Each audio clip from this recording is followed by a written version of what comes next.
Hi అండి, నమస్తే. Welcome to our channel simple recipes and blogs. ఈవేళ మన రెసిపీ వచ్చేసి అమ్మవారికి ఎంతో ప్రీతికరమైన బెల్లం పరమాన్నం అయితే ప్రిపేర్ చేద్దామండి. పరమాన్నం అనగానే ఎప్పుడు డ్రై ఫ్రూట్సే గుర్తొస్తాయి కదండి. అలాంటి డ్రై ఫ్రూట్స్ ఏమీ లేకుండా పాత రోజుల్లో చేసే అసలు సిసలైన పరమాన్నాన్ని ప్రిపేర్ చేద్దామండి.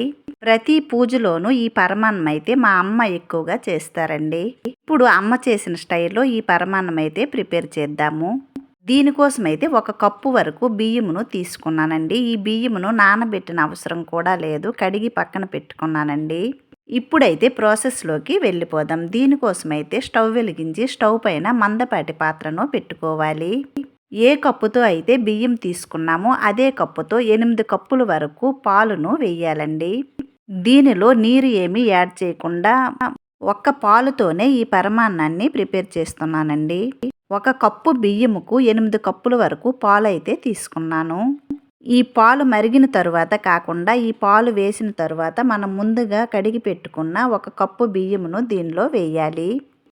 ఈ బియ్యం వేసిన తరువాత వీటిని ఒకసారి కలిపి స్టవ్ని మీడియం ఫ్లేమ్లో పెట్టి ఈ పాయసాన్ని ఉడికించుకోవాలి.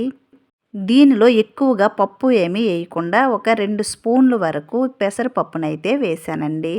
ఈ పెసరపప్పును కూడా వేయించలేదండి, పచ్చి పెసరపప్పునే వేస్తున్నాను. ఈ పెసరపప్పును కూడా ఎక్కువగా వేయకుండా మనకు తినేటప్పుడు అక్కడక్కడ పెసరపప్పు తగిలితే చాలా బాగుంటుందండి. అందుకని 2 స్పూన్ల వరకు మాత్రమే వేశాను. ఈ పెసరపప్పును వేసిన తర్వాత ఈ పరమాన్నాన్ని మధ్య మధ్యలో అడుగంటకుండా కలుపుతూ మీడియం ఫ్లేమ్లో ఈ రైస్ను మెత్తగా ఉడికించుకోవాలి. చూడండి, రైస్ అయితే చక్కగా ఉడికిందండి. ఇప్పుడైతే దీనికోసం చిన్న అరటిపళ్ళను 2 తీసుకున్నానండి. పెద్దదైతే ఒక్కటైనా సరిపోతుంది. ఈ అరటిపండును వీడియోలో చూపించిన విధంగా చిన్న చిన్న పీసెస్లుగా కట్ చేయాలి.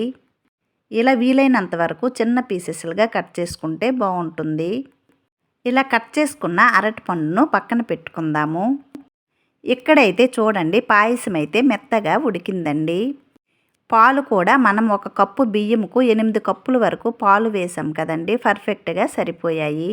ఇలా మెత్తగా ఈ రైస్ ఉడికిన తర్వాత దీనిలో ఏ కప్పుతో అయితే బియ్యం తీసుకున్నామో అదే కప్పుతో 1/2 కప్పు వరకు బెల్లమును వేయాలి. మీరు ఎక్కువగా స్వీట్ తినే వాళ్ళైతే కొంచెం ఎక్కువగా బెల్లం వేసుకున్నా సరిపోతుంది. తరువాత ఈ బెల్లం కరిగేంత వరకు అడుగంటకుండా కలుపుతూ ఉండాలి. బెల్లం వేసాం కదండి, ఈ పరమాన్నం అయితే కొద్దిగా పల్చగా అవుతుంది. ఇలా ఈ బెల్లం అంతా కరిగిన తరువాత టేస్ట్ కోసం చిటికెడు ఉప్పును వేయాలి. ఉప్పును ఎక్కువగా వేయకూడదండి, టేస్ట్ కోసం చిటికెడు వేస్తే సరిపోతుంది. ఉప్పు వేసిన తర్వాత దీనిలో 1 స్పూన్ వరకు కొబ్బరి తురుమును వేయాలి.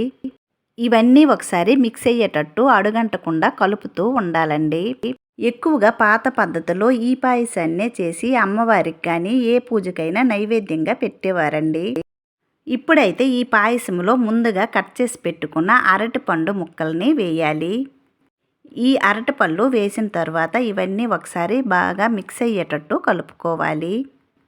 మనం పంచామృతంలో ఏమేమి వేస్తున్నామో అన్నీ దీనిలో వేసామండి. ఒక్క పెరుగు తప్పితే మిగతావన్నీ వేసాము.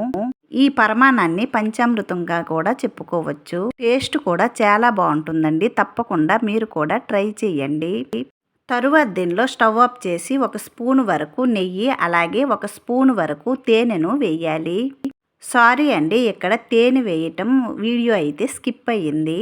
1 స్పూన్ వరకు తేనె వేయడం వల్ల టేస్ట్ కూడా చాలా బాగుంటుంది. ఇప్పుడైతే ఈ పాయసాన్ని ఒక ప్లేట్లోకి తీసుకుందాము. అంతేనండి, టేస్టీగా అమృతంలా ఉండే ఈ పరమాన్నం మీరు కూడా తప్పకుండా ట్రై చేసి అమ్మవారికి నైవేద్యంగా పెట్టండి ఫ్రెండ్స్.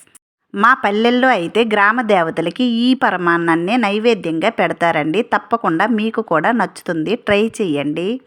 మరి ఈ ప్రసాదం రెసిపీ నచ్చినట్లయితే లైక్ చేయండి, షేర్ చేయండి. ప్లీజ్ ఈ ఛానల్ని సబ్స్క్రైబ్ చేసి సపోర్ట్ చేయండి. మరో మంచి ప్రసాదం రెసిపీతో మళ్ళీ కలుద్దామండి. Bye friends, thanks for watching.